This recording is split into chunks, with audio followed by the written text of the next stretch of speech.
Monica, buksan mo tong pinto! Monica! Pupungas-pungas na bumangon si Monica nang marinig ang malakas na sigaw sa labas ng landlady ng inuupahan niyang apartment. Monica! Kapag hindi mo binuksan to, sisirain ko tong pinto. Isa pa ha? Ay, pisit. Ang aga-aga. Nakasimangot na nagtungo si Monica sa pinto upang pagbuksan ng landlady. Aling Marites, ano ba yun? 6:00 pa lang po ng umaga. Inis na tanong niya rito. Wow, pasensya na ha. Mukhang naistorbo ko pang mahimbing mong tulog, mahal na prinsesa. Kasi naman po, katapusan na ngayon pero wala ka pa rin inaabot na bayad sa upa mo. Aba, 3 buwan ka nang hindi nakakapagbayad ah. Baka akala mo ayos lang sa akin yung ginagawa mo porkit pinabigyan kita ng 3 beses. Hindi uubra yung ganyan. Abuso ka naman yata. Napakamot na lang sa kanyang buhok si Monica. Aling Marites, pasensya na. Kailangan ko kasing unahin yung iba kong bayarin. Tapos nagpapadala pa ako sa mga kapatid ko. Ano bang trabaho mo? Hindi ba online seller ka? Wala ka namang permanenteng trabaho dito sa Maynila. Bakit hindi ka nalang bumalik sa Laguna? Hindi ba taga doon ka? Bakit kasi ayaw mong umuwi na lang doon? Bakit dito ka namamalagi sa Maynila? Parehas lang naman eh. Kapag umuwi ka ng Laguna, hindi ka na mangungupahan. Pero makakapagbenta ka pa rin. Hindi ka sana nakakaperwisyo sa akin. Ilang beses na kitang pinagbigyan ah. Naku naman, Aling Marites. Kung makapagsalita naman kayo, parang hindi ako naging mabuting tenant sa inyo sa loob ng 3 taon. Ngayon lang naman ako pumalis sa inyo kasi yung kapatid kong isa na ospital. Hindi yun ang punto ko, Monica. Para sa'yo naman ang sinasabi ko eh. Bakit ka kasi nagtitiis dito? Anong iniiwasan mo sa Laguna? Matagal ko nang gustong itanong sa'yo yan eh. Bakit niyo ba gustong malaman? Ano, papanindigan niyo yung pangalan niyo? Marites? Pambansang chismosa, ganon? Ba't ang tabil ng dila mo ah? Nagtatanong lang naman ako. Anong masama sa pagtatanong? Nagtanong lang, Marites na kaagad. May karapatan akong malaman ang pinagagawa ng mga tenant ko. Yang ugali mo ha, umayos ka. Napairap na lang siya rito. Walang masama sa pagtatanong pero kilala ko kayo. Ichichismis niyo lang ako eh. Hindi ako ganon. Anong hindi? Hindi ba nga ikaw din po ang nagchismis sa akin na mabaho ang hininga ng isa mong tenant na si Princess? Dapat ikaw lang nakakaalam nun pero pinagkakalat mo pa. Masama yun, Aling Marites. Huwag ganon. Hindi totoo yan. Alam mo, talagang binabwisit mo ako eh. Hala sige, lumayas ka na rito. Akala mo siguro hindi kita papalayasin dahil hindi ko pa nakakapagbayad. Pwes, iwan mo yung ibang paninda mo. Bale, 6,000 ang utang mo, di ba? Tama lang yun pambayad sa upa mo. Napanganga siya sa sinabi ng ginang. Ano po? Teka lang naman, Aling Marites. Nagjo-joke lang naman po ako eh. Huwag niyo naman akong palayasin. Kayo naman, hindi na kayo mabiro. Monica, hindi ka na bata. Ang alam ko, 25 anyos ka na. Pero kung umakto ka ngayon, para kang bata.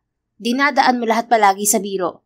Kaya ka siguro hindi makauwi sa inyo kasi ayaw sa'yo ng pamilya mo dahil ganyan ang ugali mo. Ayaw mapagsabihan, puro biro ang alam. Nakakairita na. Napairap na naman si Monica sa sinabi nito. Teka lang naman po, Aling Marites. Bakit kailangan nyo mamersonal? Oo na, ayaw sa akin ng pamilya ko kasi ako ang dahilan kung bakit namatay ang papa ko. Sinisisi ako ng nanay ko kaya ako umalis doon. At araw-araw, ginagawa ko lahat para makapagpadala man lang sa 2 kapatid ko para kahit papano makabawi man lang ako sa kasalanan ko. Ano, masaya na ho kayo? Nakakaawa na nga ako, palalayasin niyo pa ako. Magbabayad naman ho ako eh. Natahimik ito nang marinig ang mga hinaing niya sa buhay. Wala siyang balak na sabihin ng mga yon, ngunit nadala na siya ng emosyon. Sige po, Aling Marites, aalis na po ako rito. Iiwan ko po lahat ng natitirang panindang damit at mga sapatos ko rito. Mahigit pa po yan sa 6,000, pero hayaan nyo na. Mas maigi pa nga na umalis na ako rito sa bulok niyong apartment na sobrang mahal naman. Abat, lintres ka talagang bata ka. Namintas ka. Pinagsarahan niya ito ng pinto habang naninermon. Mabilis siyang nag-impake ng kanyang mga gamit. Kaunti lamang naman yon kaya isang malaking backpack at isang bitbit na handbag ang dala niya. Iniwan niya lahat ng paninda niya na mahigit 6,000 pa ang halaga at walang pasabing umalis sa maliit na apartment na ilang taon din niyang tinirahan. Naglakad siya palayo sa lugar at hindi alintana ang mga taong normal na niyang nakikita roon sa tuwing lalabas siya ng paupahan. Huminto muna siya sa isang waiting shed na nadaanan. Ano na, Monica? Saan ka na pupunta ngayon? Ang tapang-tapang mo ba kanina? Kung nakiusap ka na lang sana ng maayos, edi sana hindi ka palaboy ngayon. Teka, magkano na lang ba yung pera ko? Inis na bulong niya sa sarili. Tiningnan niya ang laman ng kanyang wallet at nakitang 1,000 na lamang ang laman nun dahil kakapadala pa lamang niya sa mga kapatid niya sa Laguna. Shit, paano ba to? Saan ako matutulog mamayang gabi? Napabuntong hininga siya at ibinalik sa bulsa ang maliit na wallet. Naglibot-libot siya sa mga kabahayan upang magtingin ng malilipatang apartment. Ngunit lahat ng napuntahan niya ay puro mahal at hinihingian siya ng advance at deposit. Pagod na umupo na lang siya sa road gutter at napabuntong hininga. Tanghaling tapat na at hindi niya alam kung saan siya maghahanap ng tutulugan mamaya. Nakakainis. Hindi ka pwedeng umuwi sa Laguna, Monica. Ayaw ka makita ni nanay. Kahit anino mo, hindi niya gugustuhin makita kaya dito ka lang. Alalahanin mong nawala si Papa dahil sa'yo. Inalala ni Monica kung paano namatay ang kanyang ama 3 taon nang nakararaan. Mahilig kasi siyang pumarty noon at kinailangan pa siyang sunduin ng kanyang amang si Mike sa bar kahit umuulan at 10 oras na ng gabi. Naaksidente sila ng ama habang sakay ng tricycle. Napuruhan ng kanyang ama na kaagad nitong ikinamatay. Kaya naman sinisi ni Monica ang sarili sa nangyari. Maging ang kanyang inang si Mona ay pinaramdam sa kanya na kasalanan niya yun. Natigil ang kanyang pagbabalik tanaw nang may lumapit sa kanya na batang lalaki na sa tingin niya ay 8 taong gulang na. Nakasuot ito ng school uniform at salamin sa mata. Oh, sa'yo na to ate. Kawawa ka naman. Nagulat siya nang iabot nito sa kanya ang 1 5 pisong barya. Napatingin lang siya roon at napataas ng kilay. Ano yan, bata? Hindi mo po alam kung ano to? Barya po. Iloso po. Ang ibig kong sabihin, anong gagawin ko sa 5 piso na yan? Kahit nga kikiam, hindi ako makakabili niyan eh. Makakabili ka po ng 2 pirasong kikiam dito. May sukli pa po kayong piso. Pwede na yun. Natawa siya ng sarkastiko sa sinabi ng batang kaharap. Ayos tong batang to ah. Ang daming alam. Bakit mo ba ako binibigyan yan?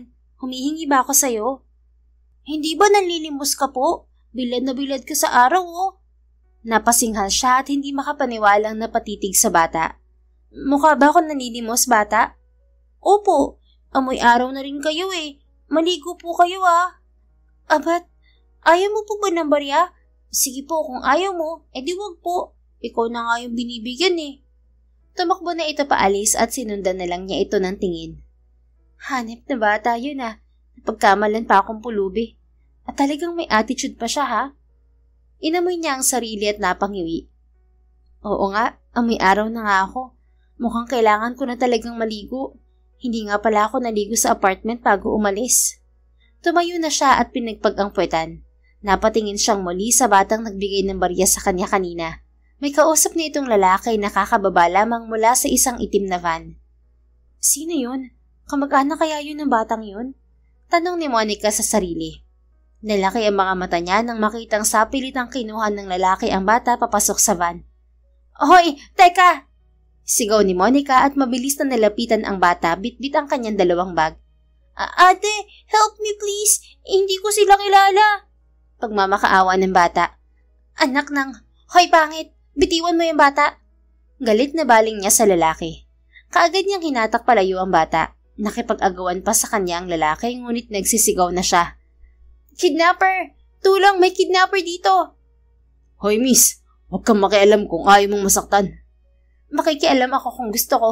Bitiwan mo sabi ang bata. Bibirahin kita sa muka. Sige. Ayaw mo talagang bitiwan ah. Sinipa niya ito sa masela nitong parte, kaya napahiyaw ito sa sakit at tuluyang nabitiwan ng bata. Halika na bata! Hinatak na niya ito at tumakbo na sila palayo. Huminto lang sila nang makakita sila ng waiting shed at sumilong doon. Hingal na binalingan niya ang bata na ngayon ay nanginginig na sa takot. Bata, ayos ka lang ba? Tanong niya rito. Umiling ito bilang sagot. Baka sa mukha nito ang takot, kaya lumuhod siya upang magpantay silang dalawa. Huwag ka mag-alala, nakalayo na tayo. Ano ba kasing tinanong ng lalaki sa'yo? Nagpunas muna ito ng luha sa pisngi bago sumagot. Tinanong po niya ako kung gusto ko ng pagkain. Sabi ko marami kaming pagkain sa bahay, tapos bigla na lang po akong hinatak. Buti po dumating ka.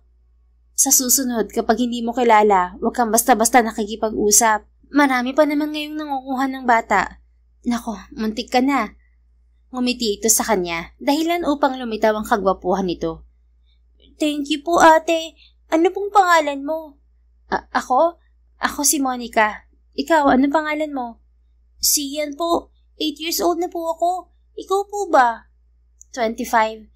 Teka nga, saan ka ba umuwi? Bakit ka naglalakad mag-isa sa daan? At tanghaling tapat pa ha? Half day po kami ngayon sa school.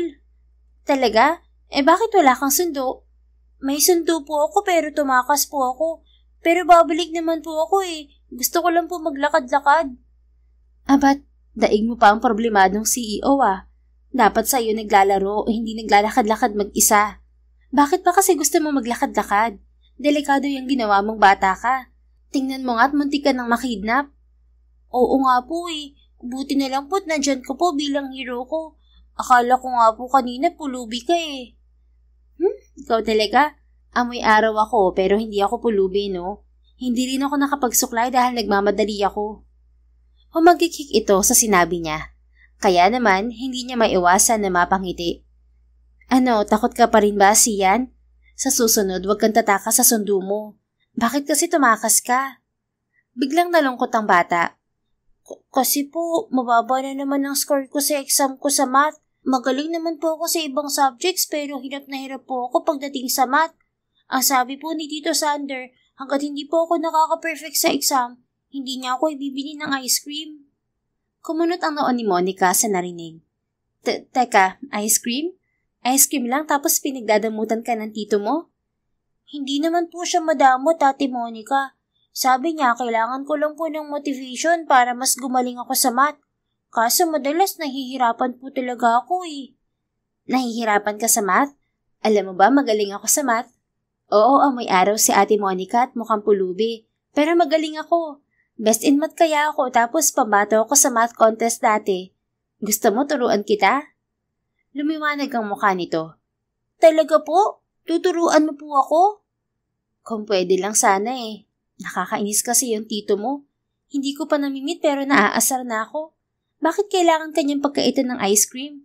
Mukha naman kayong mayaman. Teka, bakit tito mo ang binanggit mo? Nasaan ang parents mo? Nawalan ng buhay ang mukha ni Sian nang itanong niya yon. They died in a car accident at ako lang po nakaligtas. They both protected me. Nalungkot siya bigla sa sinabi nito. Ganun ba? Sorry ha. Okay lang po. Mabuti na lang po at mabait ang brother ng mami ko, si Tito Sander. Kinuha niya po ako at inalagaan. Strict po siya pero alam kong love na love niya ako. Kahit na, ang bata-bata mo pa para pagkaitan ng ice cream, Sian. Gusto mong ibili kita? Paano mo po ako ibibili? May pera ka po ba? Mukha ba talaga akong walang pera? Na-o-offend na ako ah. Sorry po pero, opo, mukha ka pong pulubi. Charot lang naman, Sian. Ang seryoso mo naman. Kung marami nga lang tayong time, ibibili talaga kita ng ice cream. Kaso kailangan kitang ibalik sa school nyo at siguradong hinahanap ka na ng tito mo. Baka mamaya, i-report ka pang missing nun tapos ako pa ang kasama mo. Baka mapagkamalan akong kidnapper mo. Malalagot ako. Alam mo naman na hindi ako kidnapper, di ba? Iniligtas pa nga kita eh. Don't worry po. Syempre hindi po kita ipapahamak. Promise yan ah? Opo, promise po. Napakunot ang noon ni Monica nang makitang nakatingin sa likod niya si Sian. Napasunod ng tingin niya at nakitang may itim at magarang kotse ang huminto sa tapat nila. Hala, baka kidnapper na naman yan. No po, it's Tito Sander's car. Ha? Talaga? Kaya pala ang gara ng kotse. Pinanood ni Monica ang pagbukas ng pinto ng kotse at ang pagbaba ng isang matangkad at nakasuot ng suit na lalaki. Napanganga siya at pakiramdam niya ay bumagal ang takbo ng paligid habang naglalakad ito papalapit sa kanya. Paano ba naman kasi? Napakagwapong nilalang ng lalaki na akala mo'y artista. Maikli at wavy ang buhok nito. Ang mga mata nito, kilay, ilong at mga labi nito ay napaka-perpekto na bumagay sa matipuno nitong pangangatawan. Tumitig ito sa kanya at unti-unting kumunot ang noo nito. What are you doing with my nephew? Kidnapper ka ba? Pangako sa kaagad nito. Parang bulang naglaho ang lahat ng paghangang naramdaman ni Monica nang marinig ang sinabi nito patungkol sa kanya. Napalitan yon ng matinding inis, kaya naman napasinghal siya at tinaasan ng kilay ang lalaki. Ikaw palang Tito Sander na sinasabi ni Sian na madamot ng ice cream. Excuse me lang no, paano ka naging kidnapper? Niligtas ko nga ang pamangkin mo mula sa gustong dumukot sa kanya kanina. Really? Hindi ako naniniwala sa'yo. Bumaling ito kay Sian at hinatak ito palayo sa kanya. Sian, tell me, what did she do to you? Wala po, Tito Sander. Totoo po ang sinabi ni Ate Monica na niligtas niya ako kanina mula sa kidnapper. Talaga? Hindi ka ba tinuruan ng Monica na to na magsinungaling? Hindi po Sabi mo po masama magsinungaling, di ba? Sumabad na si Monica na kanina pa naiinis. Hindi nga ako kidnapper. Kung kidnapper ako, sana kanina pa tumakbo palayo yung pamangkin mo. Magpasalamat ka na lang kasi dahil iniligtas ko ang pamangkin mo. At saka kasalanan mo naman kung bakit tumakas yung bata. Natatakot siya sa magiging reaction mo kapag nalaman mo yung score niya sa math. Hindi mo raw siya ibibili ng ice cream. Nakakagulat nga ang bata pa ng pamangkin mo para pagkaitan mo ng ice cream. Itinaas ni Sander ang palad sa mismong harap ng mukha niya na tila gusto siyang patigilin sa pagsasalita. Wait. Kilala ba kita? Kamag-anak ka ba ni Sian? Nanay ka ba niya? Ang dami mong sinasabi, miss. Okay, thank you kasi niligtas mo ang pamangkin ko. Pero wala ka nang pakialam kung paano ko siya dinidisiplina. At lalong-lalo na wala kang pakialam kung hindi ko siya pinapakain ng ice cream. Stop meddling with other people's lives. Aba, bakit? Nagsasabi lang naman ako ng opinion ko Math lang naman yun pero sobrang stricto mo. At saka hindi pwedeng hindi ako bumoses. Kasi kahit ngayon lang kami nagkakilala ni Sian, magana ang loob ko sa bata. Kaya nga iniligtas ko siya kanina Bumuntong hininga ang lalaki at kaagad na binunot ang wallet sa suot nitong suit. Nanlaki ang mga mata ni Monica nang iabot nito sa kanya ang libu-libong pera. Here, 10,000 for saving my nephew. Okay na ba yan? Tanong nito sa kanya. Napapalunok na napatitig si Monica sa pera na inaabot nito. Gusto niyang sunggaban yon dahil matindi rin ang pangangailangan niya sa pera ngayon. Lalo pat naghahanap pa siya ng malilipatang apartment. Kaya lang, kapag tinanggap niya yon, ay parang insulto yun sa pagkatao niya. Halata naman kasi na hindi bukal sa loob ang pagbibigay ni Sander ng pera sa kanya. Hindi mo ako kailangang bayaran dahil sa pagligtas ko kay Sian. Hindi ko ginawa yun para sa pera. But I know you need money. Napatingin ito sa mga bag na dala niya. Are you sure? Ayaw mo ng pera? Just think of it as a reward, miss. Reward? Bakit? Hindi ko naman ramdam na thankful ka sa pagligtas ko sa pamangkin mo. Para sabihin ko sa'yo, hindi naman lahat nadadala sa pera. Kahit simpleng thank you mula sa'yo, ayos na. Kaso yung thank you mo kanina halatang labas sa ilong. Kaya yung perang yan, alam kong hindi bukal sa loob mo. Umangat ang sulok ng labi nito. Napamura sa isip si Monica dahil mas lalo itong naging gwapo sa ginawa nito. You know what? I don't have time for this. Kung ayaw mong tanggapin ng pera, fine. Teka, hindi alam ni Monica kung bakit kusang hinawakan ng kanyang kamay ang pera upang hindi ito maipasok ulit sa wallet. What? Akala ko ba ayaw mo, miss? Nakangising tanong ni Sander. Gustong maiyak ni Monica habang pinipigilan ang pera sa pagpasok nitong muli sa wallet. Kailangan niya talaga ng pera, pero kailangan niyang pakawalan yun dahil mataas ang pride niya. Ayoko nga na bayaran mo ko. Hinahawakan ko lang naman Bawal bang hawakan ng pera mo for the last time? Admit it, Miss Monica. You want money. Ganyan naman kayo You always do heroic acts and then you expect to receive rewards. Naningkit ang mga mata niya sa inis. Ganyan ka ba talaga mag-isip sa mga katulad ko? Bakit? Hindi ba totoo? Tinulak niya ang kamay nitong may hawak na pera. Mata pobre. Yan, isaksak mo sa baga mo yung pera mo. Hindi ko kailangan ng pang-iinsulto mo. Fine. Walang sisihan Let's go, Sian. Next time, hindi na kita hahayaan na lumabas na walang kasama. Baka mamaya, maging target ka na talaga ng mga kidnapper na yun. But don't worry. I'll call my connections to the authorities para magbantay dito sa paligid ng school. Para maiwasan ng mangyari ulit yun sa ibang bata. Lalong-lalo na sa'yo. Okay po, Tito Sander. Thank you po. Napatingin sa kanya si Sander at inirapan niya lang to. Nginitian niya naman si Sian na ngayon ay malungkot na nakatingin sa kanya. Ate Monica, wala ka po bang uuwian ngayon? Huwag ka mag-alala, Sian. Ako na bahala sa sarili ko. Malaki na ako. Ikaw mag-aral ka mabuti para naman makakain ka na ng ice cream. Nagparinig pa talaga. Napapailing na sambit ni Sander, ngunit tinaasan niya lang ito ng kilay. Bye, Sian. Ingat ka palagi, ha? Kumaway siya sa bata nang makasakay na ito ng kotse. Malungkot na kumaway pabalik si Sian bago pa tuluyang umalis ang sasakyan. Samantala, habang nagmamaneho si Sander pauwi kasama ang pamangkin na si Sian, ay nahalata niya kaagad ang pagiging tahimik nito. Sian, are you okay? Tito Sander, gusto ko pong tulungan si Ate Monica. Napabuntong hininga siya sa sinabi ng pamangkin. There's nothing wrong with helping people, Sian. Pero yung gusto mong tulungan ay isang stranger. Hindi mo pa siya gaano kakilala. But she saved me po. Enough, Sian. Hindi na nga kita papagalitan dahil tinakasan mo ako kanina sa school. Alright, I understand you. Mababa ang nakuha mo sa exam mo sa math kaya natakot ka na sabihin sa akin. Pero hindi tama yung ginawa mo kanina. Kita mo na, muntik ka pang makidnap, di ba? Niligtas naman po ako ni Ate Monica. Sorry po kung tumakas ako. Pero gusto ko po talagang tulungan si ate. Ang sabi mo naman po hindi masamang tumulong. Mabait po si Ate Monica. Mukhang wala siyang mauuwian ngayon kasi dala niya yung mga gamit niya. Tulungan po natin siya, Tito. Please. Napabuntong hininga si Sander. Naging pula ang stoplight sa intersection kaya huminto sila kasabay ang iba pang sasakyan. Anong klaseng tulong naman ang gusto mong ibigay natin sa kanya? I mean, she refused the money. Hindi niya po tinanggap kasi masungit ka po. Napairap na lang siya. Oh, really? Parang hindi naman. I tried to be polite, okay? Masungit ka po kaya. Pero sabi po ni Ate Monica magaling po siya sa math, Tito Sander. Pwede niya ako matulungan. Sian, ilang beses na ako nag-hire ng private tutor mo. Pero nahihirapan sila na turuan ka. You're not focused. Paano na lang kung yung babaeng yun ang magiging tutor mo? She will only make things worse. Saka sigurado ka ba na magaling sa math yun at matuturuan ka niya ng maayos?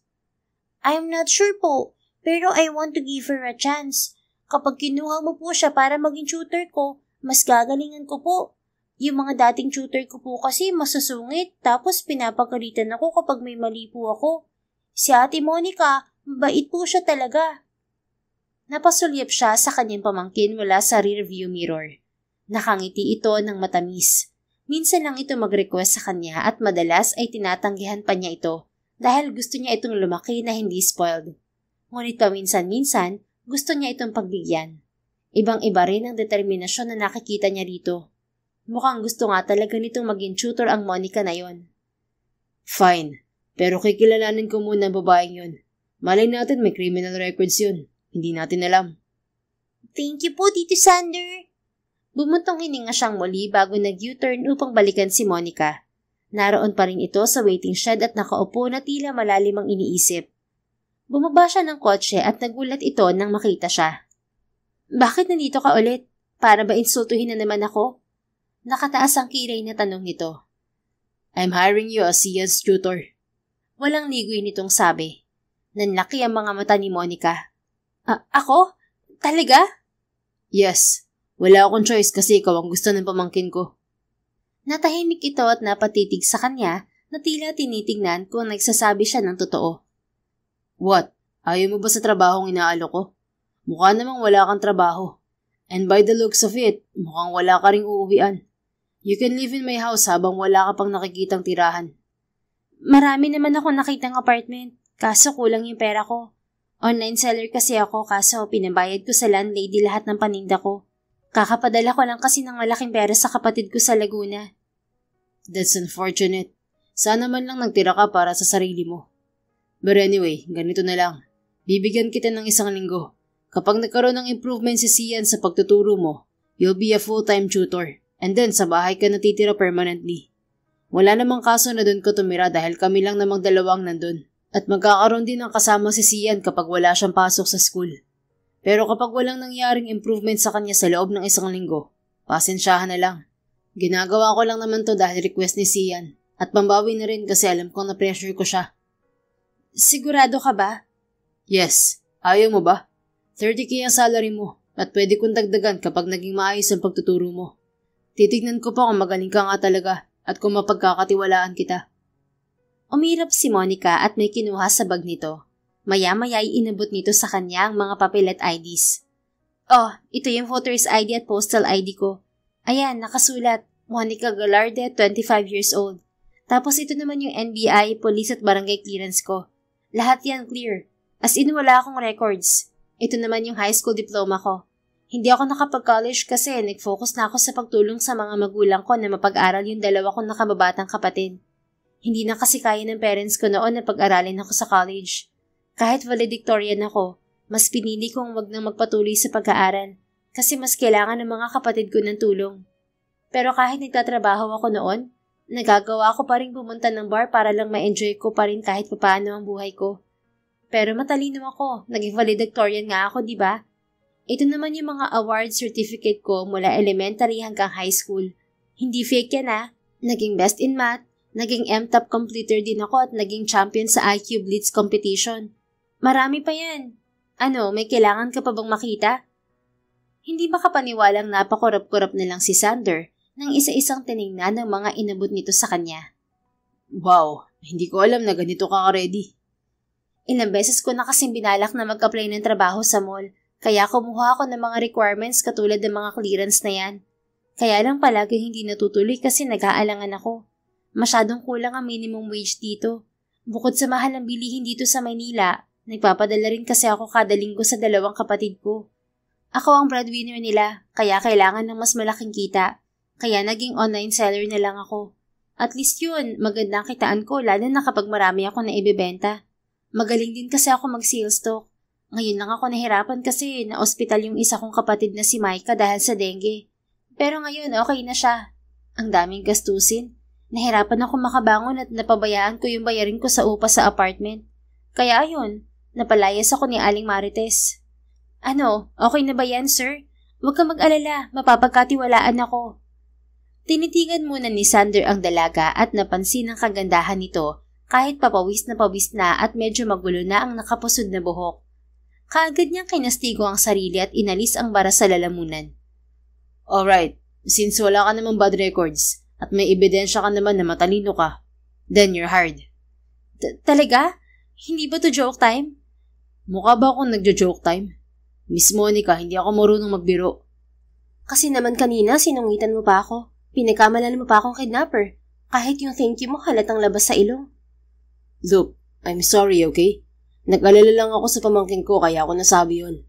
At huwag mong pag-isipan ng masama yung pag-thank you ko sa'yo. I'm really thankful. Kahit tingin mo hindi sincere yun, para sa akin gusto ko talaga magpasalamat sa'yo. Kasi niligtas mo ang pamangkin ko.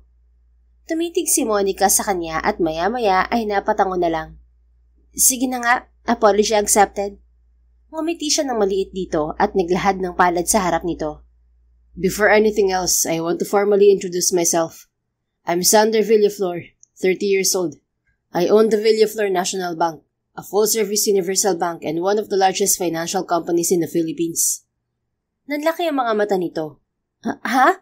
Ibig sabihin, bilyonaryo ka? Alam ko yung bank na yan eh. Nabasa ko sa isang article ang tungkol sa CEO. Ikaw pala yun? Do I need to answer your question, Miss Monica? Teka lang, Sir Sander. Pwede bang Monica na lang ang itawag mo sa akin? Naaasiwa kasi ako kapag Miss Monica ang tawag mo sa akin, lalo pat ikaw ang magiging boss ko. Pero talaga bang ganun kakayaman? Kaya pala parang wala lang sa'yo kanina nabigyan ako ng 10,000. Barya-barya lang yata sa'yo yun. Hindi naman. I cherish every money that I earn, Monica. Ang kumpanyang hawak ko, dugot pawis ang pinuhunan doon ng lolo ko, hanggang sa maipasa kay dad at sa akin. My company is running smoothly right now. Unfortunately, my parents aren't here anymore to witness that. Kasi magkasunod silang namatay 2 years ago. Si dad dahil sa heart disease. Si mommy naman dahil sa breast cancer. Ulila ka na pala. Tapos yung kapatid mong babae, yung nanay ni Sian, na aksidente naman sa kotse. Ang hirap siguro ng pinagdaanan mo, no? Nawala lahat sa'yo. Yes, my little sister, Sia, is a sweet girl. Kaya sobra akong nasaktan nang maaksidente siya kasama ang asawa niya at si Sia 3 years ago. Biglaan eh. Si Sia na lang ang meron ako kaya iniingatan ko siya at gusto kong palakihin siya ng may disiplina. Kasi hindi habang buhay ay nandito ako sa tabi niya. Ayoko maiwan siyang mag-isa na hindi ako siguradong kakayanin niya. Ano ka ba? Mahaba pa ang buhay mo. Magagabayan mo pa si Sian. Ngumiti sa kanya si Monica na tila nahihiya. Pasensya na kung marami akong sinabi. Huwag mo nalang pansinin ang mga sinabi ko. It's okay. So paano? Magkukwentuhan na lang ba tayo dito o sasama na ba ako sa'yo, sir? Baka init na ang pamangkin mo. Of course. Ikaw naman tong tanong ng tanong eh. Ikaw naman po itong sagot ng sagot. Napangiti ng malaki ang lalaki. Fine, let's go. Salamat. Inalalayan niya ang dalaga na makasakay ng kotse at siya na rin ang nagbuhat ng bag na bitbit nito. Ate Monica! Tuwang-tuwa na niyakap ni Sian si Monica nang makasakay ito ng kotse. Ako po nagsabi kay Tito Sander na kunin kang tutor ko. Ayos po ba? Ayos na ayos, Sian. Thank you. Payakap nga. Ay, wag na pala. Ang may araw ako. Okay lang po, Ate Monica. Si Sian na ang kusang yumakap dito. Mula sa rearview mirror ay kitang-kita ni Sander ang hiya na bumalatay sa mukha ni Monica nang yakapin ito ng kanyang pamangkin. Napatingin din ito sa kanya at napangiti ng alanganin. Umiwas na siya na tingin sa dalaga dahil nakaramdam siya ng kakaibang init sa dibdib nang ngitian siya nito. Aminado siyang may angking karisma ito. Simpleng babae pero napakaganda. No wonder kung bakit marami itong suki sa online selling. Samantala, labis na namangha naman si Monica sa bahay ni Sander nang makarating sila roon. Ano ba to? Bahay o hotel? Ang ganda-ganda naman dito. Namamanghang bulong ni Monica sa sarili. Tito Sander, saan po matutulog si Ate Monica? Tanong ni Sian. I'll provide a room for her, Sian. Sa dulo. Napatingin si Monica kay Sander. Ayos lang ba yun? May sarili talaga akong kwarto. Yes. Bakit? May problema ba ron? Ngumiti siya rito at umiling. Wala naman. Hindi ba nakakahiya? Mas nakakahiya kung sa labas kita patutulugin, Monica. Oo nga naman. Salamat. Ang bait mo talaga. Sana hindi ka muna kunin ni Lord. Tumawa siya sa sariling kalokohan. Bakit naman ako kukunin ni Lord, Monica? Wala. Joke lang yun. Hindi mo gets? Ang serious mo, no? Do you think may oras akong alamin ng mga jokes na ganyan? Tumatawa nitong tugon bago binalingan ng pamangkin. Sian, go to your room at magbihis ka na. Kakausapin ko lang si Monica. Okay po, Tito. Huwag kang tumakbo. Baka madapa ka. Sambit ni Monica. Pinanood niyang umakyat si Sian sa hagdan bago binalingan si Sander. Wala talaga siyang yaya, sir. There's no need. Kaya niya ang sarili niya. At nandito naman ako. At wag mo akong tawaging sir. Sander is fine. Okay, Sander. Kaso, lagi ka nasa trabaho, di ba? Sige, ganito na lang. Since ako ang tutor niya, ako na rin ang mag-aalaga sa kanya. Pati sa'yo. Umismid ang binata. What are you? Ayaya? A caregiver? Tutor ka ni Sian. Hindi mo trabaho ang mag-alaga sa amin. At isa pa, mukha bang kailangan ko ng taga-alaga? Pinaninggitan niya ito ng mga mata. Hindi naman. Kakahiya naman kasi kung titira ako dito ng libre. Stay and tutor ka, Monica. Kaya okay lang. Salamat talaga. Pero tingin ko rin kasi sa'yo kulang ka lang sa romansa. Tingin ko sa'yo para kang NGSB. No girlfriend since birth. Kasi workaholic ka, di ba? Kaya naisip ko, pwede niyo akong taga-alaga magtiyuhin. Ngumisi ito sa kanya at bahagyang dumukwang. Dahilan upang mapaatras siya ng kaunti. Tila sumikip tuloy ang kanyang paghinga. I'm sorry, Monica. But I'm not as innocent as you think I am. Hindi ako NGSB. I had 2 girlfriends. Yung isa nung college at yung isa 6 months ago lang kami naghiwalay. Napakurap-kurap si Monica nang maamoy ang nakaka-addict nitong pabango. Tumikhim siya at umiwas ng tingin dahil nararamdaman niya ang pagkalabog ng kanyang dibdib. Sorry naman. Hula ko lang naman. Pero teka, bakit kayo nag-break ng last na ex mo? Because I have priorities and she wants my full attention. Kaya yun, naghanap ng atensyon sa iba. Napanganga siya sa narinig. So, niloko ka? As in, may babaeng nag-cheat sa'yo? Yup, and I've already moved on. Tapos na yun at hindi ko naman masyadong dinibdib. 1 taon lang naman naging kami. Dapat lang. Yung mga ganong klaseng tao, hindi dapat iniiyakan. Saka sa pogi mong yan, I'm sure marami ka pang makikitang mas better doon. Yeah, right. But I'm not interested anymore. Mas gusto ko mag-focus na lang na palaguin lalo ang kumpanya ko at alagaan si Sian. Huwag naman ganon. Masaya kaya magkaroon ng jowa. Yung mapapangasawa mo at makakasama mo habang buhay? Masarap pala pero bakit wala kang boyfriend? Ha? Paano mo nalaman na wala akong boyfriend? Halata naman eh. Tinignan siya nito mula ulo hanggang paa at natatawa pa. Hoy, kung makajudge ka naman, sorry naman ha. Kaya ganito itsura ko kasi kakagising ko lang nang palayasin ako ng buwisit na chismosang landlady na yon. Maghintay ka kapag nakaligo ako. Makikita mo ang glow up ko. Dami kayong nagkakagusto sa akin kapag nagla-live selling ako. Tumawa si Sander at kinuha ang bitbit niyang bag. Let's go upstairs. Naroon ang kwarto mo sa dulo. Pero sasamahan na kita. Baka mamaya maligaw ka pa. Saka para makaligo ka na rin. Oo na, maliligo na. Magtito nga kayo ni Sian. Tumawa lamang ito sa sinabi niya at sinenyasan siya na umakyat na ng hagdan. Sa dulo nga ang kanyang kwarto at malaki yon para sa kanya.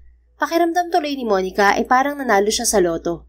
Ang swerte niya dahil napunta siya sa ganoon kagandang bahay at may trabaho pa siya. Gusto tuloy niya magpasalamat na napalaya siya ni Aling Marites dahil mas napaganda pa ang tirahan niya ngayon. May aircon pa. Nang mag-umpisa siya sa pagtuturo kay Sian ay ginalingan niya at sinigurong may natututunan ang bata sa kanya. Hindi naman siya nabigo dahil sa pang-isang linggo niyang pagtuturo kay Sian ay marami na itong improvement. Hindi naman kasi mahirap turuan ng bata lalo pat close na close sila. O Sian, basta tatandaan mo, kapag dissimilar fractions, kukunin mo palagi dapat ang LCM ng dalawang denominators. Tinuruan na kita kung paano yun kunin, di ba? Yes po, Ate Monica. Alam ko na po yan.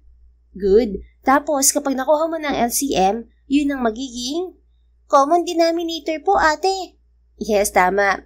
Very good, Sian. And then, anong gagawin na sunod? Add the numerators and place the sum over the common denominator po. And then, kapag improper fraction, anong gagawin? Kasi bawal lang mas mataas ang numerator kaysa sa denominator, di ba? Simplify po, Ate Monica. Ay, wow, very good, baby boy. Appear tayo. Nakipag-high five siya sa bata nang ngiting-ngiti rin. Yay! Marunong na ako sa fractions. Mas madali po talaga pag ikaw ang tagtuturo, Ate Monica. You're the best tutor in the world. Oh, talaga? Nambola ka pa? Natatawang sambit niya at ginulawang buhok nito. Oh, hindi pa kayo tapos? Tanong ni Sander nang lumapit sa kanila sa may sala. Tito Sander! Binitiwan ni Sian ng lapis na hawak nito at patakbong niyakap si Sander na kararating lang. How are you? May natutunan ka ba kay Ate Monica mo? Marami po, Tito Sander. At saka alam mo po ba, kanina sa school, isa lang mali ko dun sa surprise math quiz namin. Wow, that's good to hear. Talagang inspired ka kapag si Ate Monica ang nagtuturo ah. Kasi magaling po siya, Tito Sander. Saka mabait at maganda pa. Di ba po? Napatingin sa direksyon ni Monica si Sander at napangiti ito. Oo nga, maganda nga si Ate Monica mo. Napanguso ang dalaga upang itago ang kanyang ngiti. Kayong dalawa ha, iniuto niyo lang ako. Of course not, ate. Bumaling ang bata kay Sander. Tito Sander, pwede na po ba ako mag-ice cream? Sian, hindi pa pwede. Ang usapan natin, kailangan maka-perfect ka kahit quiz pa yan o exam. Biglang nalungkot ang mukha ni Sian. Isa lang naman po ang mali ko, Tito. Kaya nga, isa na lang, hindi pa na perfect. But that's okay. Alam kong kaya mo pang mag-improve. But for now, no ice cream muna. Okay po. Sige na, bumalik ka na kay Ate Monica mo at mag-aaral ka pa. Pero tapos na po kami sa lesson ngayon. Maaga pa, Sian. Sayang ang oras. Bukas wala ka namang pasok. Sige na nga po. Laglag ang mga balikat na bumalik sa tabi ni Monica ang bata. Napairap tuloy si Monica nang makita ang pagbabago ng mood nito. Tumayo siya at sinundan si Sander na ngayon ay nakaakyat na ng kwarto nito. Kinutok niya ang pinto. Nagulat siya nang pagbukas nito ay wala na itong suot na damit at tanging boxer na lamang ang suot. Pwede ka bang makausap? Tanong niya rito habang pilit na umiiwas ng tingin. Right now? Nagbibihis ako eh. Can't you see? Padabog niya pinatong ang kamay sa pinto at tiningnan ng masama ang binata. Bakit ka ganun kay Sian? Imbis na i-appreciate mo siya kasi nag-i-improve na siya, parang pinapamukha mo pa na kulang ang ginagawa niya.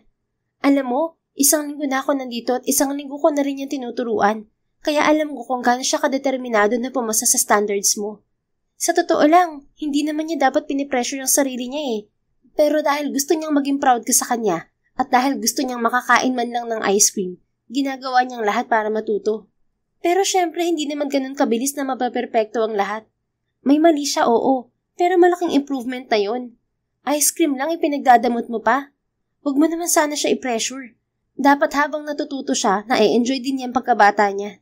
Nagtatanim ka ng takot sa bata eh. Takot na magkamali. Hindi yun maganda sa mental health niya. Napaismid si Sander sa hinaba-haba ng litanya niya. Wait. Why are you acting like that? Wala ka pa sa buhay ni Sian, yun na ang rule ko. Hindi siya pwedeng kumain ng ice cream hanggat wala siyang napaperfect na quiz or exam. Kaya bakit kailangan mong makialam? Ipapaalala ko lang sa'yo, Monica. I'm still evaluating your performance. Kaya kung ako sa'yo, hindi na ako makikialam kung paano ko disiplinahin ang pamangkin ko. Tutor ka niya, hindi ka niya nanay. At ikaw, hindi ka naman niya tatay, di ba? Pero mas stricto ka pa. Ano ka ba? Oo, alam ko na tutor lang ako. Pero hindi ko kayang tiisin na ganunin mo si Sian. Isa lang naman ang mali niya para pagkaitan mo ng ice cream. I want him to be perfect, Monica. Gusto kong maging magaling siya sa lahat ng bagay. Kasi paano kapag may gustong manloko sa kanya o pabagsakin siya? Gusto kong maging matalino siya sa lahat. At alam kong hindi mo ako maiintindihan. Naiintindihan ko, Mr. Perfectionist. Gusto mo maging perpekto ang pamangkin mo. Kasi feeling mo, kapag perpekto ka, walang mangyayaring masama. Ang tanong ko sa'yo, masaya ka ba? Masaya rin ba si Sian sa perpektong pagkatao na isinisiksik mo sa batang isip niya? Natahimik si Sander sa sinabi niya at napatiimbagang. Kaya naman nagpatuloy siya. Hindi naman masama na sumubok na maging perpekto, pero hindi rin masama na maging masaya. Kakaiwas mo kasi na makagawa ng mali, nakakalimutan mo rin maging masaya. Pati yung bata idadamay mo. Hindi na sumagot pa ang binata na tila malalim na ang iniisip. Kaya naman bumuntong hininga si Monica bago ito tinalikuran.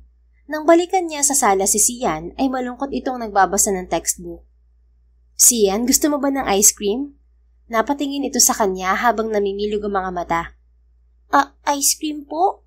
Oo, isasama kita sa convenience store dyan sa malapit kapag nagpapahinga na si Tito Sander mo. Basta secret lang natin ha? Pero baka kayo naman po mapagalitan, Ate Monica. Baka tanggalin ka pa po niya. Ayoko pong mapalitan ka. Ikaw lang po ang gusto kong tutor. Napakagatlabi si Monica. Hindi niya inaalis ang posibilidad na tanggalin nga siya ni Sander, lalo pat sinagot-sagot niya ito kanina. Ewan ba niya kasi sa sarili niya kung bakit kailangan pa niyang makialam? Talaga naaawa lang siya kay Sian, kaya hindi niya napigilan ang sariling bibig. Ako ang bahala. Kahit mahuli tayo ng Tito Sander mo, ayos lang. Pagalitan niya ako hanggat gusto niya. Wala namang masama sa pagkain ng ice cream, di ba? Dahan-dahang napangiti si Sian at niyakap siya. Thank you po, Ate Monica. You're welcome. Basta ha, huwag mong kakalimutan na ginagawa mo ang best mo. Huwag kang masyadong ma-pressure sa Tito Sander mo, okay? Magaling ka at matalino. Okay po, Ate Monica. Naghintay nga sila na bumaba si Sander upang kumain. At syempre, sumabay silang dalawa ni Sian sa pagkain. Hindi siya kinausap ni Sander at patid niya ang dahilan kung bakit. Para sa kanya ay ayos lamang yon. Basta masabi niya rito ang gusto niyang iparating. Sian, hindi ka pa ba matutulog? Takang tanong ni Sander nang bumalik sila ni Sian sa sala. Si Monica na sumagot. Nag-aaral pa si Sian. Opo, Tito Sander. Mauna na po kayo sa taas. Magpahinga ka na po. Matagal na tumitig si Sander sa pamangkin bago lumipat ang tingin kay Monica. Napaiwas kaagad ito ng tingin at saka bumuntong hininga. Fine. Basta bago mag 10 p.m. you need to rest, okay? Yes po, Tito Sander. Okay, I'll go upstairs.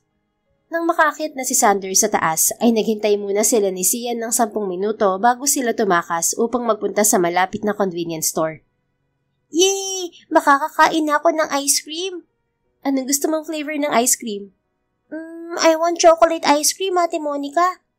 Nakangiting ginulo niya ang buhok nito bago kumuha ng 2 maliit na cup ng ice cream na parehong chocolate flavor bago yun binayaran sa cashier.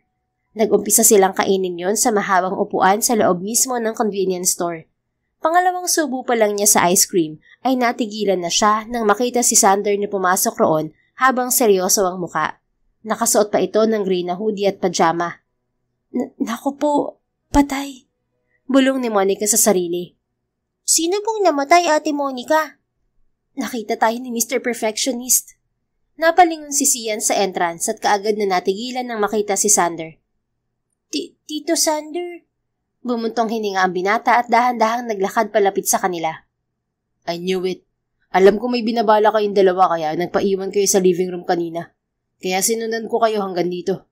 Do you really think that I wouldn't know? Kaagad na tumayo si Monica at handa nang magpaliwanag. Sander, alam kong bawal pero sorry. Hindi ko lang kasi matiis si Sian eh. Ngayon ko lang naman ginawa to kasi naaawa ako sa kanya. Pwede mo akong palayasin na lang at tanggalin sa trabaho. Basta wag mo nang pagalitan si Sian. Wag mo sanang putulin ang saya niya ngayong gabi. Ako ang may gusto nito. At saka, marami beses na rin ako nakagawa ng hindi mo gusto. Katulad ng pakikipagsagutan ko sa'yo kanina. Tumitig sa kanya si Sander na naging dahilan upang kumalabog ang kanyang dibdib. Tila hindi na naman siya makahinga. Sino nagsabi sa'yo na tatanggalin at papalayasin kita? Kumunot ang noo niya at napalunok. Bakit? Hindi ba yun ang sinabi mo? Na kapag nakialam ba ako, pwede mo akong tanggalin? Alam mo kung saan ako naiinis? Gusto niyo pala mag-ice cream pero hindi man lang kayo nagyaya. Napakurap-kurap siya rito. Ha? Gusto mo ng ice cream? Yes. Kaso mukhang ayaw mo akong ilibre. Teka, hindi ka galit? Why would I? Sumingit naman na batang si Sian. Tito Sander, hindi ko po galit. Please, wag mo na pong pagalitan si Ate Monica. Sorry po, hindi na po ako mauulit kumain ng ice cream. No, Sian, it's okay. You can eat ice cream anytime you want. I just realized na napapasobra ako sa pagiging strict ko sa'yo. Pagpasensyahan mo na si Tito Sander. It's okay to be not perfect. At least may improvement ka. At nakikita ko na determinado ka talaga na matuto. And that's enough for me. Kaya simula ngayon, pwede ka nang kumain ng ice cream palagi. Kahit hindi ka maka-perfect sa exam or sa quiz. Nanubig ang inosenteng mga mata ni Sian. Talaga po, Tito? Of course. Sana hindi ka magalit kay Tito Sander ha. I'm sorry kung madalas nakakalimutan ko na bata ka pa pala. Natakot lang ako na kapag ikaw na lang mag-isa ay hindi mo kayanin. But I'm already strong because of your love and guidance, Tito Sander. I know. And I'm sorry, okay? Lumuhod si Sander at niyakap ang pamangkin na si Sian. Napangiti naman si Monica habang pinagmamasdan ng magtito. Kaya naman kumuha siya ng isa pang cup ng ice cream at binayaran yon upang iabot kay Sander. Peace offering? Nakangiting sambit ni Monica. Tumayo ang binata at tinanggap ang ice cream na inaabot niya. Muli namang umupo si Sian at nagpatuloy sa pagkain. Salamat. Wala tinamaan ako sa sinabi mo. Sambit ni Sander bago binuksan ng ice cream at nag-umpisang kumain. So, tinatamaan rin pala si Mr. Perfectionist. Sorry ha, kung na-real talk kita kanina. I just realized na matagal na pala akong hindi masaya. I mean, masaya ako kasi kasama ko si Sian. At masaya ako dahil matatag pa rin ang kumpanya ko. Pero, alam mo yung saya na magaan, tapos malaya. Yung tipong wala ka munang iniisip na iba. Yung ikaw lang. Yung hindi ka takot na magkamali kasi wala namang perpekto Mula kasi nang mamatay ang parents ko pati yung kapatid ko, ibinuhos ko ang atensyon ko sa kumpanya. Noong una, nahirapan ako kasi mag-isa ako Pinilit kong hindi magkamali sa bawat galaw ko para manatiling matatag ang kumpanya. Kaya siguro ako ganito kasi mag-isa na lang ako na tumataguyod sa kumpanya. Walang kumpanya kung hindi ko sinubukang maging perpekto. Dahil kapag nawala ang kumpanya, mawawalan din ang future si Sian. Yun ang lagi kong iniisip, kaya palagi kong gusto na maging the best sa lahat. Hindi mo kailangan na maging the best, Sander. Walang ganun sa mundo. Pero naiintindihan pa rin kita kung saan ka nanggagaling. Mahirap nga naman maging mag-isa. Pero hindi ibig sabihin nun wala ka ng karapatan na maging masaya. Alam mo, palaging sinasabi sa akin noon ng Tatay Mike noong nabubuhay pa siya na kahit pasaway ako, okay lang daw sa kanya at mahal pa rin niya ako. Hindi ko raw kailangan na maging the best, na maging perpektong anak. Hinahayaan niya ako magkamali noon kasi doon daw ako natututo. Doon natututo ang mga tao sa mga pagkakamali nila. Kaya lang, nasobrahan ako sa paggawa ng mali Umabot sa point na namatay siya dahil sa pagkakamali ko. What do you mean, Monica? Bumuntong hininga siya at sinimulang ikwento rito ang pagkamatay ng ama. Sinisi ko ang sarili ko kasi hindi naman mangyayari yun kung hindi ako naging pasaway. At si Nanay Mona, kahit wala siyang sinabi, ramdam na ramdam ko na kung sinisisi niya sa pagkawala ni Tatay Mike. Kasalanan ko naman talaga Hanggang ngayon hindi ako makauwi sa Laguna. Sa bahay ni nanay at ng dalawang kapatid ko na sila Mika at Maika. Nagpapadala ako palagi sa kanila ng pera kahit halos wala nang matira sa akin. Kasi feeling ko, pambawi ko yun sa lahat ng mga kasalanan ko. Nawalan kami ng padre de pamilya dahil sa kasalanan ko. Si Nanay Mona, kinailangan niyang tumanggap ng mas maraming labada dahil wala na si tatay. Kaya ako umalis at tumira dito sa Maynila. Kasi yung dalawa kong kapatid na parehong high school, kailangan din nila ng suporta sa mga gastusin nila sa school. Kaya alam mo, sobrang nagpapasalamat ako dahil kinuha mo ako bilang tutor ni Sian at tinanggap mo ako sa bahay mo. Alam kong kung hindi lang dahil kay Sian ay hindi ka papayag na tumira ako sa bahay mo. Pero salamat pa rin. Kahit perfectionist ka, may puso ka pa rin. Marunong ka pa rin tumanggap ng pagkakamali. Muli na namang napatitig sa kanya si Sander. Ngunit sa pagkakataon na yon ay sumilay ang ngiti sa mga labi nito. Nagulat pa siya nang umangat ang kamay nito upang punasan ang gilid ng kanyang labi. Muntik na siyang mahimatay dahil titig na titig pa rin ito sa kanya habang ginagawa yon. Para kang bata kung kumain ng ice cream, Monica.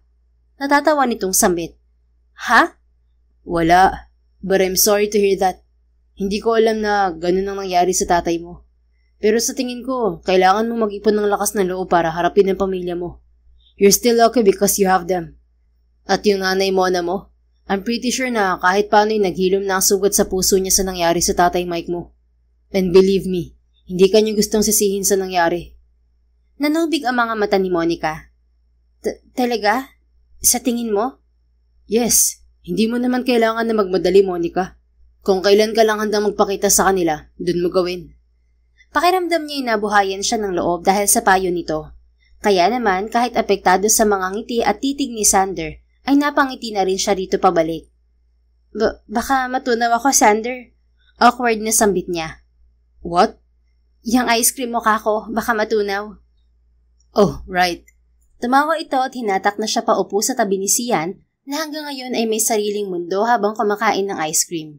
Para bang ninanamnam ng bata ang bawat lapat ng ice cream sa dila nito. Kakaiba ang saya nito habang kumakain. At dahil nagkaayos na sila ni Sander ay naging regular na nga si Monica sa pagtuturo araw-araw kay Sian. Mahigit isang buwan na rin siyang nagtuturo sa bata at binigyan na siya ni Sander ng 40K bilang sahod niya. Tinupad nito ang pangako na dadagdagan ng kanyang sweldo kapag nagkaroon ng improvement si Sian. Pinadala naman niya ang kalahati ng kanyang sahod sa mga kapatid niya. Tuwing weekends naman ay magkasama silang tatlo na pumupunta sa magagandang lugar sa Pilipinas, katulad ng Baguio, Palawan, Tagaytay at maging sa Bicol, kung saan naroon ng Mayon Volcano. Yun ay dahil sa pangungumbinsi ni Monica kay Sander na kailangan nitong mag-unwind man lang upang hindi puro trabaho ang nasa isip nito. Ano ba yan? Ang mamahal ng mga pagkain dito sa restaurant? Isang ulam, 1,000 na kaagad? Gulat na sambit ni Monica habang nakatingin sa menu na ibinigay ng waiter. Nasa mamahaling restaurant sila ngayon dahil yun ang hiling ni Sian, dahil mataas ang nakuha nitong score sa science at math exam. Hindi na lang kasi math ang kanyang tinuturo sa bata. Just choose, Monica. Huwag ka mag-alala sa presyo. Treat ko. Natatawang sambit ni Sander. Oo nga po, Ate Monica. Masarap pong steak dito. Ha? Steak? Kinakain ba yun? Steak po, ate. Hindi stick. Humahagik-gig na sagot ni Sian. Charot lang, baby boy. Eme-eme lang yun. Hello, brainy kaya ako. Kaya ka nga gumaling sa ACADS mo kasi magaling ang tutor mo. Nahuli ni Monica ang pagtawa ni Sander at ang pag-iling-iling nito. Totoo po yan, Ate Monica. Hindi eme. Tumawa siya at nakipag-high five pa kay Sian. Pati salitang kalye niya ay natutuhan na ng bata. Kung ano-anong tinuturo mo kay Sian. Napapailing na sambit ni Sander. Okay lang, at least nakaka-relate siya sa iba at hindi siya lalaking serious sa buhay katulad mo. Inaaway mo na naman ba ako? Ha? Hindi ah. Ako na ang pipili ng kakainin mo. I know what you like. Maya-maya pa ay tinawag na nito ang waiter at nag-order na. Ngunit hindi pa man natatapos sa pag-order si Sander nang biglang may dumampot ng isang baso ng tubig sa harap nila at isinabo yun sa mukha ni Sander. What the hell? Sikpat ni Sander at biglang napatayo sa gulat. Nakangangang napatingin na lang si Monica sa babaeng nagsaboy ng tubig sa binata. Matangkad ito, parang modelo ang datingan at napakaganda. Pabagsak nitong ibinaba ang baso sa mesa habang matalim ang tingin kay Sander. You liar! Ang sabi ng sekretary mo naka-out of town ka kaya hindi kita mahagilip sa office mo. At nung tinawagan kita using my new number dahil binlock mo ako, ang sabi mo nasa New York ka with Sian. Pero bakit nandito ka? Is this your own definition of New York? You liar! Napasinghal si Sander habang tila pinoproseso ang nangyari. Basang-basa ang mukha nito pati ang bandang dibdib. Pakiramdam tuloy ni Monica ay umakyat ang lahat ng dugo niya sa kanyang ulo kahit pa hindi siyang napahiya. Pinagtitinginan na sila ng mga tao, kaya naman dinampot niya rin ang isa pang baso ng tubig sa harap niya at mabilis na isinaboy sa mukha ng babaeng umaaway kay Sander. Hey! What the? Ano? Masarap bang masabuyin ng tubig sa mukha? Gusto mo next time pakulaan ko muna para mapasoy ang balat mo? Nakangangang tinitigan siya nito mula ulo hanggang paa. Who the hell are you? Bakit ka ba nakikialam? You bitch! Sasabunutan sana siya nito, ngunit humarang na si Sander. Stop it, Lindsay. Don't hurt her. Mariing banta ni Sander sa babae. At talagang pinagtatanggol mo pa siya? What's wrong with you, Sander? Siya ba yung pinalit mo sa akin? Kaya ba nagsisinungaling ka kung nasan ka? Kaya ba ilang buwan mo na akong iniiwasan kasi nakahanap ka na ng iba? Napaismid na lang si Monica nang mapagtanto kung sino ang Lindsay na nasa harap nila. Ito ang ex-girlfriend ni Sander na nag-cheat. Sa pagkakaalala niya ay 6 months nang hiwalay ang dalawa, kaya hindi niya maintindihan kung bakit ito nagkakaganoon. For God's sake, Lindsay, ano ba? Dito ka talaga mag-eskandalo.